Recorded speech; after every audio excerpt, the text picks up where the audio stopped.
In 2019, I got the chance to visit a very special, unique place on our planet, the Atacama Desert of northern Chile. If you've never been there, it's unreal. Salt flats extending for kilometers in every direction. Desert so baked by the scorching sun that you can hear the ground creaking and groaning under your feet. Barren peaks dominating the horizon. It's the driest desert in the world, and it's like stepping onto an alien planet. And the best part? Every night the sky is aglow with the light of thousands of stars, a view that precious few places on Earth can beat. The reason we get to enjoy such natural beauty is that large parts of that desert are protected through a series of national parks, nature sanctuaries, and national reserves, along with tough government regulations and oversight to protect those regions from development. It's truly a one-of-a-kind treasure. It's no exaggeration to say that humans are not the kindest to our home planet. We have a nasty habit of burning rainforests, destroying ecosystems, and polluting the atmosphere. One of the greatest challenges of our generation is balancing the commercial activity needed to sustain our lifestyles and lift billions out of poverty with protecting our natural resources and other treasures like the Atacama. As we continue to push deeper into space, the eyes of governments and private companies around the world are on the moon. We've already been there once, but extensive plans are in the works to go there again, and this time to make it stick, to have us stay longer. Not just for scientific research, but to set the stage for long-term human habitation, a base that will serve as the cornerstone for future expansion into space. That will require industry in a big way, with mining, processing, and manufacturing, along with all the other features of human settlements like roads, buildings, and sewage, all on the lunar surface. We are on the cusp of changing the face of the moon permanently. But before we do, we need to ask, just because we can, doesn't mean that we should. I need to make a disclaimer. To be perfectly honest, I'm not sure if we should turn 100% of the moon into a nature preserve and never land there except for scientific research and exploration. So even though I'm going to use this video to make a case for, well, exactly that, the main reason I'm doing this is so that we open up the discussion about it. We shouldn't just blindly let companies and governments do whatever they want on such a treasured international resource. We need to talk about it, debate it, and find common ground. So let's examine the arguments that we should just leave the moon alone and take it from there. You want the moon? We're going back to the moon. Long-term science. Send a new generation to the lunar Navajo surface. Nation leaders are speaking out about an upcoming commercial mission to the moon. Just say the word and I'll throw a lasso around it and pull it down. I'll give you the moon, all right? I'll take it. Our ingenuity is powered by our insights into math, science, and computing, which is why I'm thrilled that this episode is sponsored by Brilliant. If you like learning new things, and I'm pretty sure you do, then Brilliant is a great place to spend some extra time. Brilliant is where you learn by doing, with thousands of interactive lessons in math, data analysis, programming, and AI. It's a learning platform that moves with you. Wherever you are, whether it's in your home or on your commute, you can pull up your lesson and give your brain a little boost. I'm so glad that they have multiple courses dedicated to AI, neural networks, and large language models. These topics have become slightly more popular in the past few years, and the best way to navigate the barrage of headlines and media stories about it is to understand how these things work at a deeper level. To try everything Brilliant has to offer for free for a full 30 days, visit brilliant.org/Paul Sutter or scan the QR code on screen. Or you can click on the link in the description. You'll also get 20% off an annual premium subscription. In January of 2024, the company Astrobotic was set to make history with the first privately developed lander named Peregrine to reach the lunar surface, sent aboard a United Launch Alliance's Vulcan Centaur rocket. The lander carried the usual sorts of scientific instruments, many of them developed by NASA and its research partners. But tucked away among all those instruments was a small payload, with spots in that cargo sold by the companies Celestis and Elysium Space. that payload? Some cremated human remains and bits of DNA. Shortly before launch, the Navajo Nation lodged a formal complaint with NASA and the US Department of Transportation, saying that sending human remains to the lunar surface violated its sanctity. The letter said, in part, quote, "It is crucial to emphasize that the moon holds a sacred position in many indigenous cultures, including ours. The act of depositing human remains and other materials, which would be perceived as discards in any other location, on the moon is tantamount to desecration of this sacred space." The letter urged NASA to delay the launch to reconsider the implications of its cargo. For its part, NASA sidestepped the issue, saying with absolutely no hint of condescension whatsoever that, quote, "We don't have the framework for telling them," referring to all the private companies involved, "what they can and can't fly. It's up to them to sell what they sell." In other words, NASA argued that it's none of their business. It's none of my business. I want to hear it. That's kind of true, and NASA doesn't control all the payloads of a private contractor. But the Peregrine lander wouldn't exist if it weren't for NASA's Commercial Lunar Payload Services program in the first place. So I find it a bit disingenuous to say that they have no responsibility at all. However, another NASA spokesperson did acknowledge that missions like these could indeed generate controversy, like ones involving advertising in space. But that basically they're just going to do it anyway and we'll just figure it all out later, which has always worked out great, right? As for Celestis, they simply refused to acknowledge the problem, saying, quote, "No one and no religion owns the moon. And were the beliefs of the world's multitude of religions considered, it's quite likely that no missions would ever be approved. Simply, we do not and never have let religious beliefs dictate humanity's space efforts. There is not and should not be a religious test." Okay, hold up. I mean, the Celestis response is technically correct, which is the best kind of correct, but that doesn't make them right. Okay, a simple wrong would have done just fine, but... I can't help but imagine putting these words in the mouth of some mustache-twirling cartoon villain finding some legal loophole to justify their evil plan. It's true, nobody owns the moon.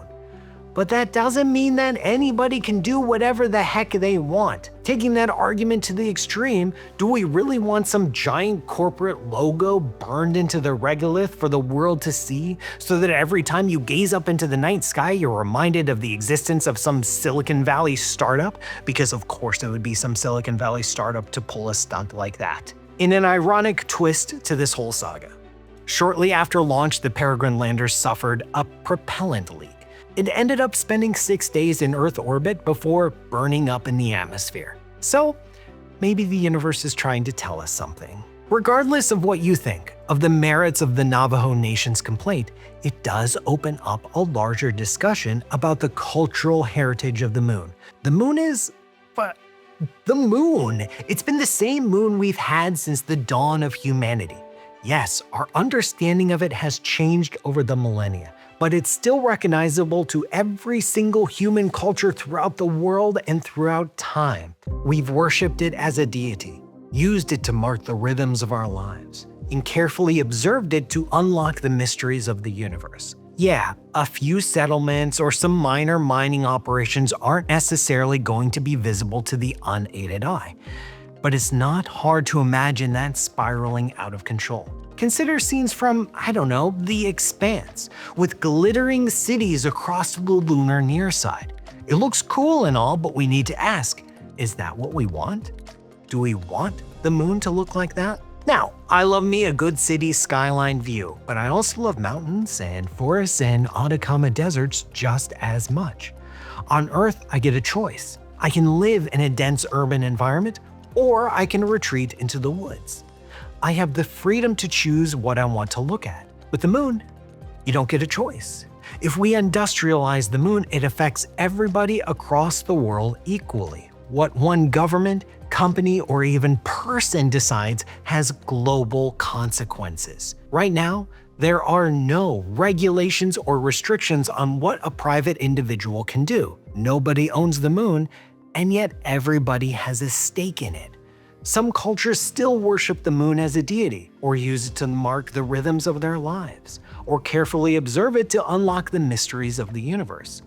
And while their opinions don't get to mandate what we do on the moon, we can't ignore them either. Whatever we do on the moon, it's going to have to be a group effort. Speaking of scientific research, I'm not exaggerating when I say that our studies of the moon have unlocked the mysteries of the universe. 42. The moon is useful in a way that no other astronomical object is. That's because it's the nearest, most easily accessible entity that is not the Earth. If we want to understand everything from the formation of the solar system to the deepest nature of gravity, the moon is our best bet. Heck, we didn't even have to go there for millennia and we still learned a lot.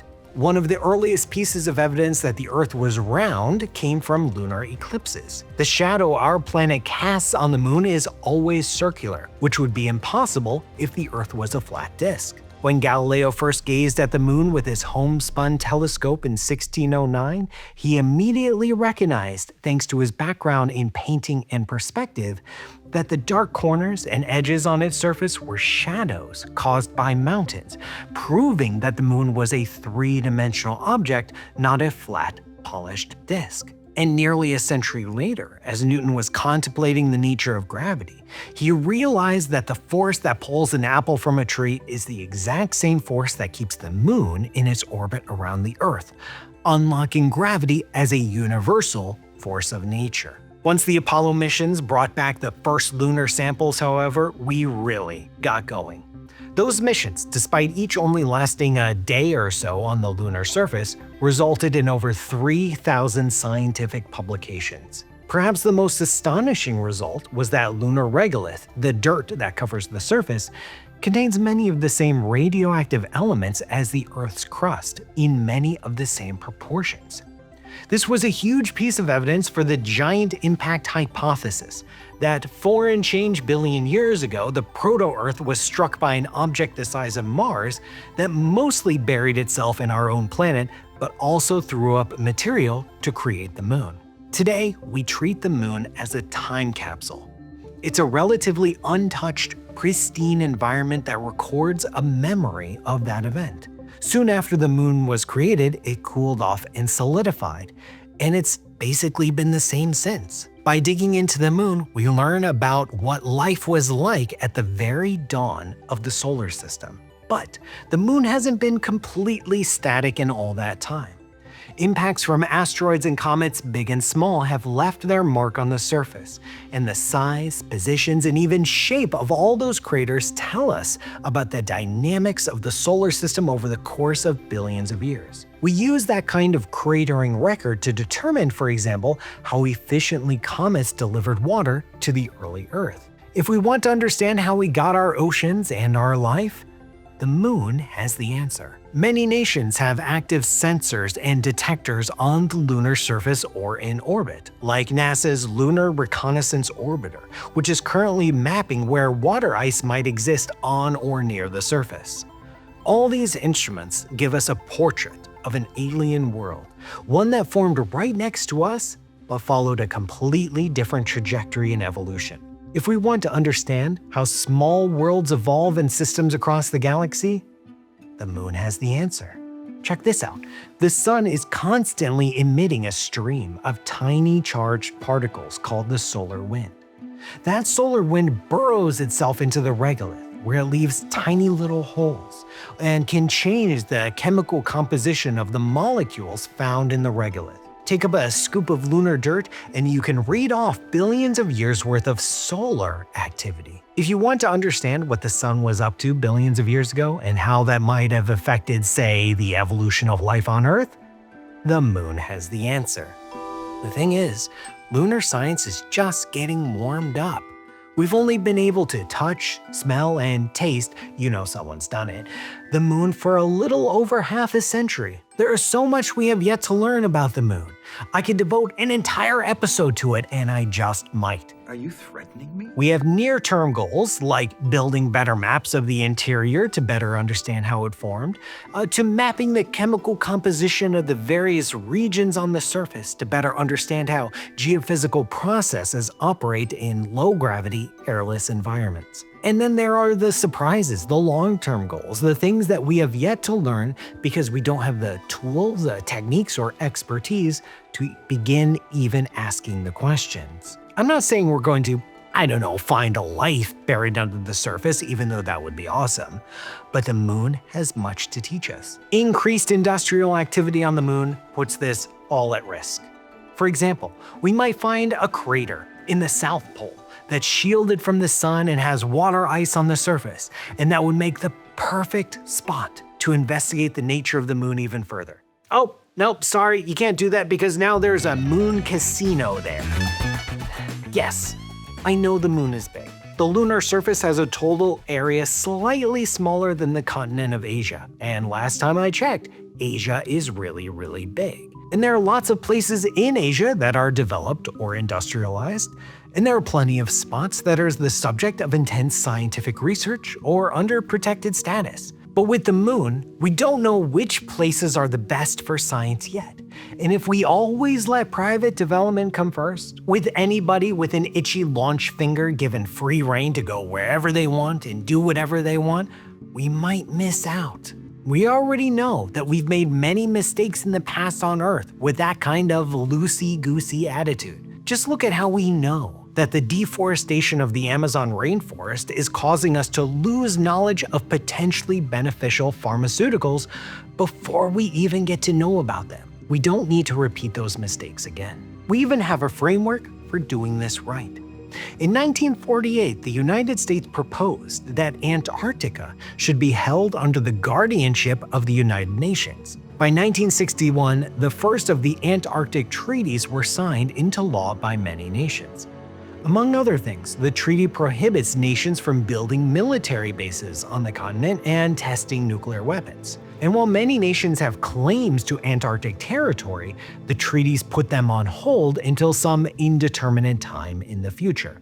And most especially, the treaty bans all commercial mineral resource activity. No digging, no mining, no fun. Well, you can have your science fun, but that's it. A similar treaty for the moon would put the kibosh on most commercial activities, especially the most destructive kind. So fine, maybe you can have your moon casino, but that's it. But wait, before you build that moon casino, we need to talk about a couple things. One, you really have to figure out how the roulette wheel is going to work in a low-gravity environment. Second, we're going to need you to keep the noise down. Not noise, the airless environment is pretty good at blocking sounds as it is, but radio noise. The pristine nature of the lunar environment provides the absolute cleanest, purest, silent place in the local solar system for radio astronomy. Radio observatories dot the world, like the Very Large Array in New Mexico, the Parkes Observatory in Australia, and the FAST telescope in China. These telescopes reveal, well, just about everything about the universe. They tell us about quasars, the most powerful engines in the universe driven by the gravitational energies of supermassive black holes. They tell us about the flow of charged particles in star-forming regions. They tell us about the distribution of matter in the largest galaxy clusters in the cosmos. The radio view of the cosmos is nothing short of stunning. But if you've ever visited one of those radio astronomy sites, you'll find that you have to drop off your electronics. They are interference-free zones, sensitive enough that they can pick up the signal from your cell phone miles away. Human sources of radio emission, of which there are a lot, make astronomical observations challenging. It's not just cell phones, but radio and television broadcasts, aircraft guidance and communication, even GPS signals that all cause interference. To help reduce this, astronomers prefer to build new observatories way out in the middle of nowhere, like the upcoming Square Kilometre Array, the largest radio observatory ever built, which will be distributed across Western Australia, a giant desert, in the interior of South Africa. also a giant desert. But even those remote places aren't good enough for the holy grail of radio astronomy. A weak signal emitted by neutral hydrogen during the cosmic dark ages, a time before the first stars and galaxies when our universe was less than 100 million years old. This signal contains precious information about the nature of dark matter and the growth of cosmic structures, but it's completely swamped by terrestrial radio emission. We essentially have little to no hope of ever detecting this signal with Earth-bound telescopes, but the moon gives us another chance. The moon's rotation is locked. It always keeps one face pointed towards the Earth, and that means that it always keeps one face pointed away. The lunar far side is the most radio-quiet environment in the nearby solar system, with the body of the moon shielding any observatory from earthly radio emissions. And oh yes, there are proposals. Take the Lunar Crater Radio Telescope, a project led by NASA's Jet Propulsion Laboratory.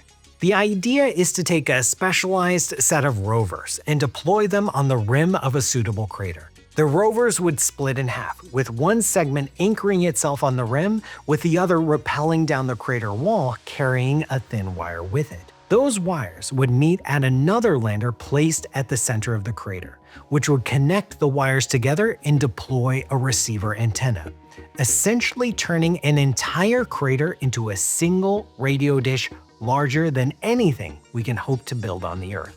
This wouldn't be the cleanest or most efficient radio telescope, but it wouldn't have to be. The far side environment is so radio pristine that it would still have the best shot of measuring the signal from the cosmic dark ages.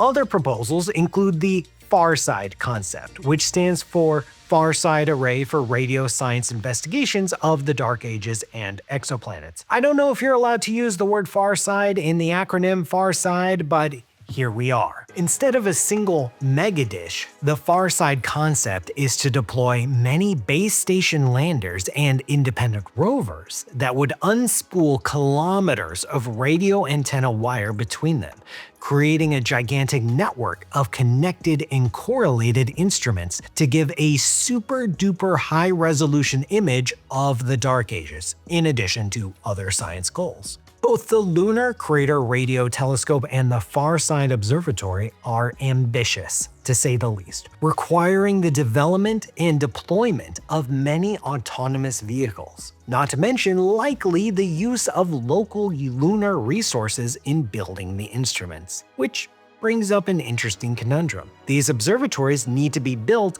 on the lunar far side, otherwise they wouldn't have their radio quiet advantages. But to actually make them work, we would need communication relay satellites, large and persistent sources of power, and maybe even a mining operation so we don't have to launch resources from the Earth. Hey, wait a minute, that looks a lot like industrialization. Large-scale astronomical observatories have a heavy footprint, and developing them would lead to the immediate temptation that we could use all that industry and development for other, less scientific pursuits, like moon casinos. But still, if we did it carefully and with a lot of planning, we could develop the moon with the primary, if not sole, goal of scientific research. We can have all that other stuff as a necessity to get the science done, not, moon casinos. I don't know why I keep using moon casinos as my go-to example, except that I think that the image of a giant casino on the moon makes me simultaneously laugh and roll my eyes.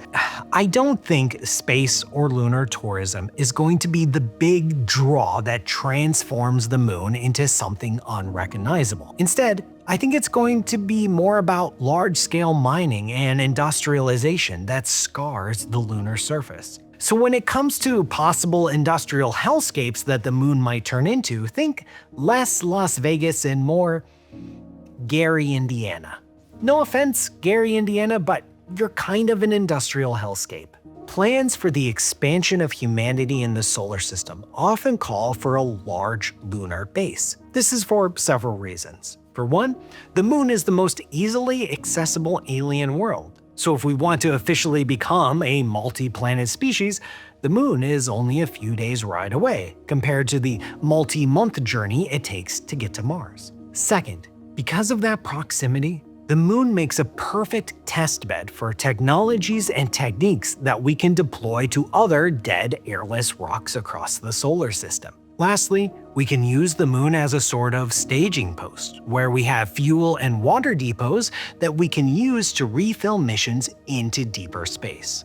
All of this requires an intense amount of industry, mining, processing, manufacturing, the works. Some lunar resources will never leave the surface, as we'll use them for construction projects and manufactured goods. Others, like specialized refined materials that we can only make in low-gravity environments, might become valuable goods for return to Earth, and the remainder will be sent to other colonies and research stations across the solar system. But what resources? We know that the moon is full of elements like oxygen, silicon, magnesium, and iron.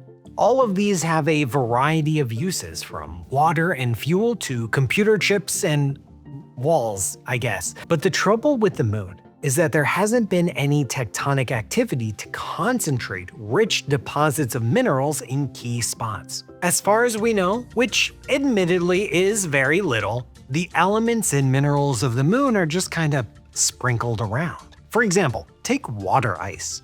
Water is perhaps the single most valuable commodity in the near term for space exploration. We need water to live, and we can also use it to make fuel.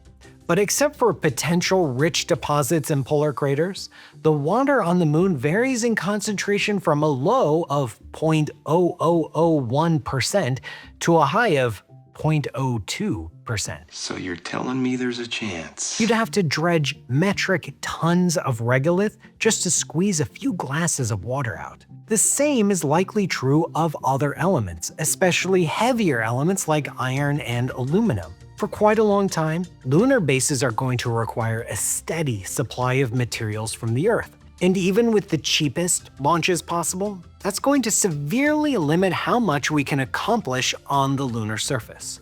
In other words, the moon doesn't make a very good jumping-off point for further explorations of the solar system, and it doesn't have a lot going for it to make itself attractive for investment. Instead, the real money is in the asteroids. Even lower gravity than the moon, which makes it much easier to land and take off from, and much more concentrated in water and heavy elements depending on the asteroid type. I could much more easily imagine a captured asteroid serving as a watery way station for wandering explorers than the lunar surface.